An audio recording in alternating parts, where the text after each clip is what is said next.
Buongiorno, buongiorno, buongiorno. È un po' che non usavo questa camerina, mi ero dimenticato di metterla in carica per un bel periodo. E anche perché c'è un po' l'audio, è uscito il modello nuovo, ma bisogna fare una rapina in banca per comprarla. Comunque, guardate qua, che meraviglia, oggi il lago,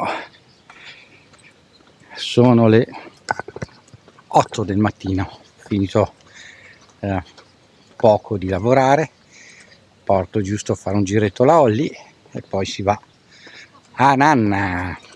Allora stavo cercando di prepararvi un video particolare, andiamo di qua Olli che c'è ombra, o perché il sole veramente, ragazzi, è 2 giorni qua c'è un'afa terribile, veramente.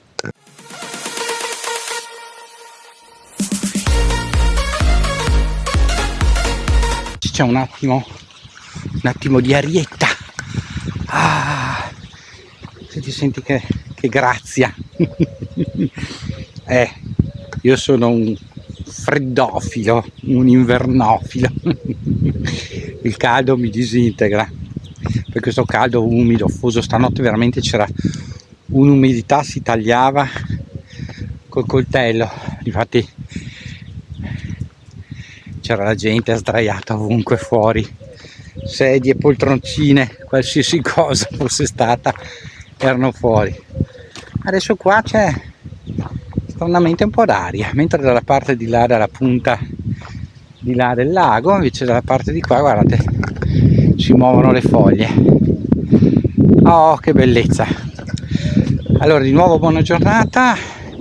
Stavo preparando un video più chiarificatore da mettere sul primo canale sulla trascendenza, quello di cui abbiamo parlato un po' qua sul pirata, no? Abbiamo parlato in questi giorni molto, e quindi un attimino creazione del tutto, quindi dell'universo, del mondo, trascendenza e come avvengono presumibilmente dal punto di vista tecnico i miracoli, cioè in che maniera possono sconfiggere le leggi fisiche di questo mondo.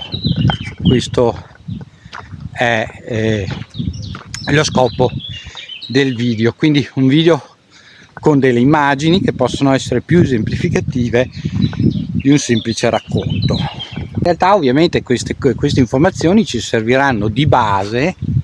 Io adesso questa la tengo bassa, quindi mi fa il nasone, vediamo dall'alto se mi riprende giustamente, e ci serviranno come base per tutta una serie di scoperte che andremo a fare in questo periodo, e quindi sono concetti su cui è meglio rimarcare un po', perché ho visto che per alcuni sono chiari, per altri un po' meno chiari, quindi cercherò di rimarcarli su entrambi i canali, quindi sia sul primo canale che qua sul pirata, affinché tutti riescano a interiorizzarli, a farsene un'immagine, a prendere d'atto e via. Perché questo succede? Ve lo dicevo tempo fa, succede perché se noi per esempio dessimo in mano uno smartphone, ma semplicemente a un uomo di un secolo fa, a una donna di un secolo fa, resterebbe esterrefatta, non saprebbe, penserebbe a una magia, penserebbe a un trucco. Se poi lo mettessimo in mano a un antico romano o a un azteco, guai, magia nera proprio profonda, li catturi l'anima, li catturi l'immagine. Tra le altre cose questa è successa a Rio delle Amazzoni. Qualche fotografo è stato colpito dalle lance dei locali in quanto pensavano che gli rubassero l'anima con la macchina fotografica, vedendo poi, sapete, con le instant, le Kodak, vedendo poi le loro foto sviluppate istantaneamente, pensavano che gli fosse rubata l'anima, la parte spirituale comunque del corpo. Quindi noi invece, essendo passati attraverso gli anni dalla televisione in bianco e nero, per chi ha la mia età, e gli altri invece magari avendosi già trovata la tecnologia fatta, ci siamo arrivati per grado e quindi il nostro cervello è in grado di concepire, di capire quello che sto facendo anche adesso, questo video con questo piccolo attrezzino che pesa 25-30 grammi e poi trasmetterlo e voi con i vostri piccoli schermi o grandi schermi a seconda di dove lo vedete poter vedere tutto quanto.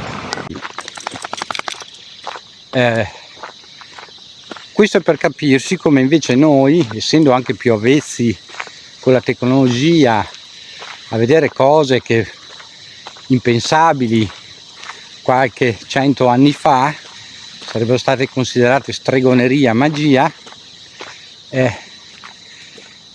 possiamo capire un pochino di più di come funziona il mondo trascendente, il multiverso o multiuniverso, che dir si voglia, che la fisica quantistica sta cominciando a svelarci. Quindi questo è molto importante perché è il risultato, come dicono ormai molti scienziati, è quello della nostra persistenza in vita anche dopo la morte del fisico. Allora, spero di riuscire a in un paio di giorni a finire di prepararvi questo video, perché potrebbe essere chiarificatore per tutti o comunque per molti. Qua veramente è un porto di mare, non si può più. Dai, guardate il mio gatto, guardatelo, la Cleo che ci segue, è come un cane, è come vero. Allora, lei è un gatto cane perché è venuta grande coi cani, e lei è un can gatto perché è venuta grande col gatto e quindi si comporta a volte come un gatto, salta sui davanzali, salta giù dalle finestre. Dal Pirata è tutto per questa mattina, ci vediamo al prossimo video, ciao a tutti, ciao!